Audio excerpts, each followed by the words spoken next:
Hello दोस्तों, क्या आपको लगता है कि सिर्फ मेडिसिन लेने से सारी प्रॉब्लम ठीक हो जाएगी? क्या क्या ऐसी कॉमन गलतियां हैं जो लोग अलग अलग तरह की दवाइयां लेते समय करते हैं जिन्हें आपको अवॉइड करना चाहिए? यदि आप मल्टीपल मेडिसिन पर हैं तो आपको ये सारी बातों का ध्यान रखने की आवश्यकता है, क्योंकि ये छोटी बड़ी गलतियां आपके ओवरऑल दवाइयों की एफिकेसी को काफ़ी कम कर सकती है, दवाइयों के साइड इफेक्ट्स को काफ़ी बढ़ा सकती है। आज हम बात करेंगे क्या क्या ऐसी कॉमन गलतियां हैं जो अलग अलग तरह की मेडिसिन लेने वाले लोग अक्सर करते हैं। डिस्कस करने का पर्पज़ ये है कि इन तरह की गलतियों को आप अवॉइड करें। टॉपिक पर जाने से पहले जो लोग हमारे चैनल पर नए हैं उन्हें रिक्वेस्ट करूंगा कि चैनल को सब्सक्राइब करें। हमारे चैनल का पर्पज़ है एजुकेशन के द्वारा लोगों को हेल्दी बनाना। हमारे सर्वेज बताते हैं कि चैनल को देखने वाले 80-85% लोगों ने अब तक चैनल को सब्सक्राइब नहीं किया। आपका ये 1-2 सेकंड में हो जाने वाला स्टेप और इसकी रीच आगे बढ़ाने में हमारी मदद करेगा, इसलिए छोटा सा टाइम निकाल के ये स्टेप जरूर करें।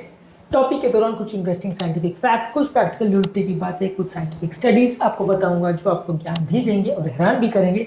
हमारे ओपीडी की कुछ इंटरेस्टिंग किस्से कहानियां भी बताऊंगा, इसलिए बने रहिए हमारे साथ एंड तक। चलिए शुरू करते हैं हमारे साथ ये हेल्थ का सफर। इसके अलावा मेडिसिन सिम्टम्स ठीक होते ही बंद कर देना, ये भी काफ़ी बड़ी प्रॉब्लम होती है। एंटीबायोटिक्स के साथ अक्सर ये काफ़ी बड़ी प्रॉब्लम होती है। 2018 में जामा में एक आर्टिकल पब्लिश हुआ था जहाँ पर बताया गया था कि 50% पेशेंट्स लोग सिम्टम्स खत्म होते ही, चाहे जुकाम हो, बुखार हो या लूज मोशन हो, सिम्टम्स खत्म होते ही दवाइयों को बंद कर देते हैं, जिसकी वजह से एंटीबायोटिक रेजिस्टेंस होती है और जिसकी वजह से बाद में ज़्यादा प्रॉब्लम आती है। एक और कॉमन गलतियाँ लोग करते हैं कि दवाई का डोज मिस हो गया तो बिना डॉक्टर से पूछे डबल डोज ले लेते हैं। अब बीपी की दवाई आपकी मॉर्निंग का डोज था, आपने मिस कर दिया और रात को डबल डोज ले लिया, तो सुबह तो बीपी बढ़ गया, रात को बीपी ज़्यादा कम हो जाएगा, तो दोनों ही नुकसानदायक है। तो ये डबल डोज लेना बिना डॉक्टर से पूछे ये भी अपने आप में नुकसानदायक हो सकता है। अगर एक आध घंटे का 2 घंटे का गैप हो तो चलता है, पर अगर पूरा डोज ही आपने मिस कर दिया और एक बार में डबल ले लिया तो वो भी अपने आप में प्रॉब्लम हो सकती है। इसके अलावा खाने पीने के टाइमिंग को भी इग्नोर करना भी प्रॉब्लम हो सकती है। कई मेडिसिन का खाने पीने के साथ इंटरेक्शन होता है और यदि आप प्रॉपर ध्यान नहीं रखते कि वो दवाई को खाने से पहले लेना चाहिए, बाद में लेना चाहिए, या उसका ड्रग टाइमिंग क्या है, खाने से उसका कोई लेना देना है या नहीं, इसका अगर आप ध्यान नहीं रखते तो उसकी वजह से भी कई बार जो है मेडिसिन का असर काफ़ी कम हो जाता है। कई बार मेडिसिन असर नहीं करती है।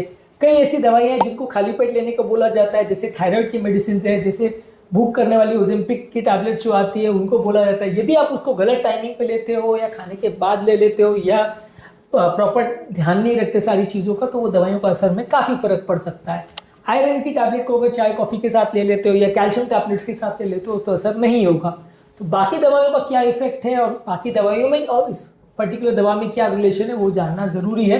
अपने हिसाब से खाने पीने और फूड एडजस्टमेंट जो है वो खुद से ना करें, नहीं तो कई बार प्रॉब्लम्स हो सकती है, दवाइयों का असर कम ज़्यादा हो सकता है। इसके अलावा दवाइयों के डिटेल्स भी थोड़े बहुत पढ़ने चाहिए।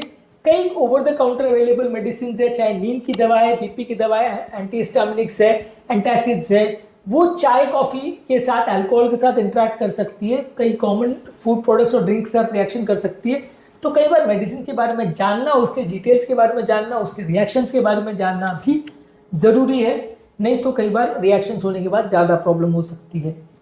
इसके अलावा कई बार मेडिसिन पर लोग फोकस करते हैं लेकिन बीमारी के रूट कॉज पर फोकस नहीं करते। जैसे एसिडिटी है तो एसिडिटी की दवा ले ली, बुखार है तो बुखार की क्रोसिन ले ली, लेकिन अगर आपने बीमारी के जड़ पर अगर फोकस नहीं किया जिस वजह से वो प्रॉब्लम आई रही है तो फिर लॉन्ग टर्म प्रॉब्लम्स बढ़ने का चांस है, कंडीशन के बिगड़ने का चांस है।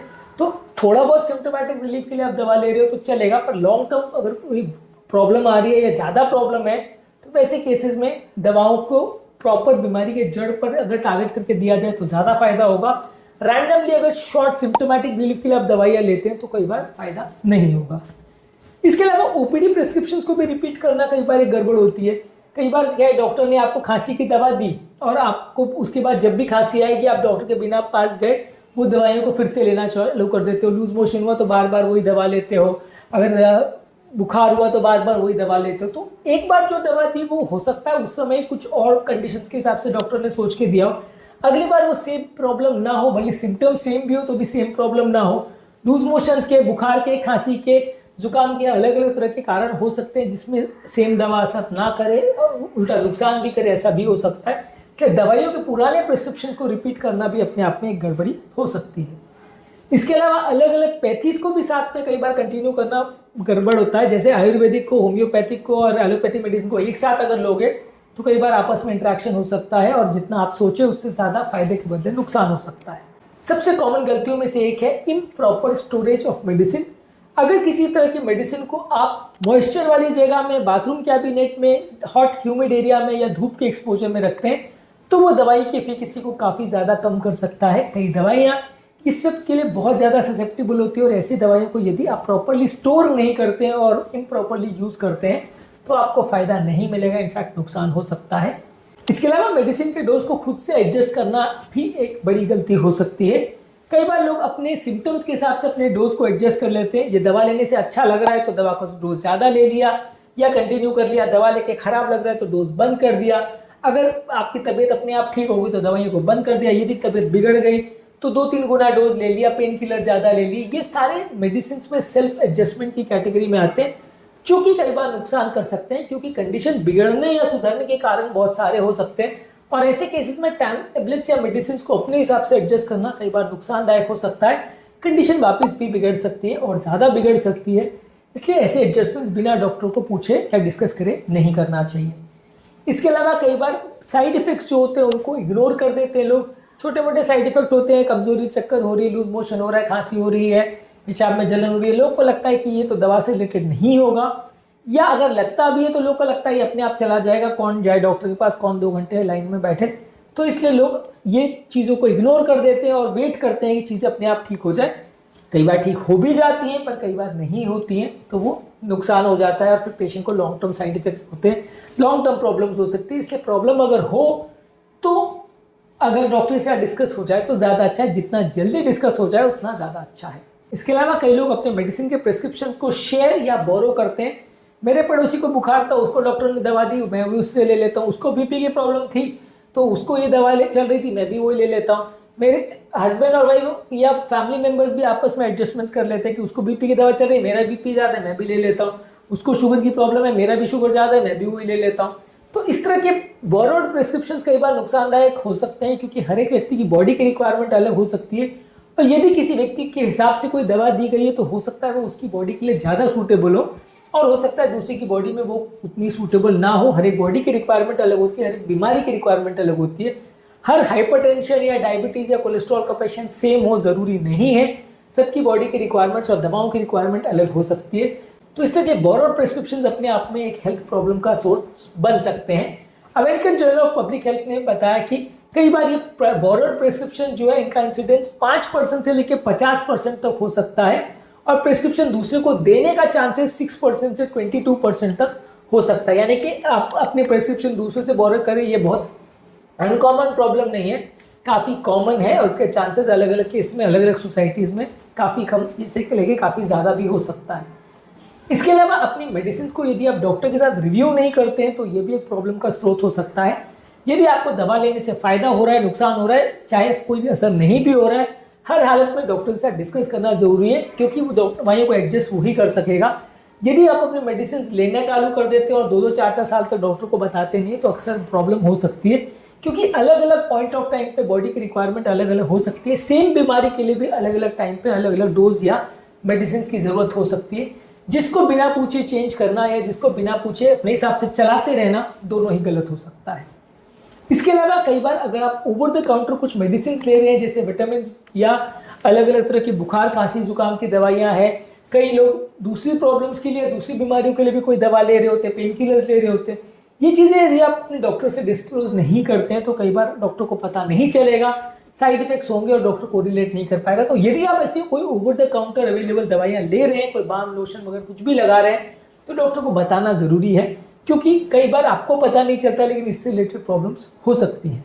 इसके अलावा टैबलेट्स के पैक को प्रॉपरली नहीं रखना या टैबलेट्स क्रश हो जाए उसके बाद उसको लेना, टैबलेट्स खराब हो जाए, पैक खुल जाए या एक्सपायरी डेट हो जाए उसके बाद टैबलेट्स को आप लेते हो, तो ये भी अपने आप में एक बड़ी गलती हो सकती है। इसके अलावा आपके सिम्टम्स को यदि आप सिर्फ गूगल से या एआई से अगर आप पूछ करके सिम्टोमेटिक ट्रीटमेंट लेते तो वो भी कई बार गलती हो सकता है क्योंकि आपको क्या महसूस हो रहा है कई बार वो एक्चुअल में प्रॉब्लम हो ना हो, ऐसा हो सकता है। बिना डॉक्टर से पूछे यदि आप गूगल बेस्ड नॉलेज या एआई बेस्ड नॉलेज से खुद को ट्रीट करते हैं तो इसमें प्रॉब्लम के बढ़ने का भी चांस ज़्यादा है। तो इसमें कई बार आपका डायग्नोसिस गलत हो सकता है और ये सिर्फ 1-2% में नहीं, 50-60% केस में भी हो सकता है। इसलिए थोड़ा सा ध्यान रखना चाहिए कि आपको अगर कोई ट्रीटमेंट चाहिए तो एटलीस्ट एक बार डॉक्टर के साथ डिस्कस कर ले तो वो ज़्यादा अच्छा है। गूगल बेस्ड या एआई बेस्ड ट्रीटमेंट कई बार करना हानिकारक हो सकता है।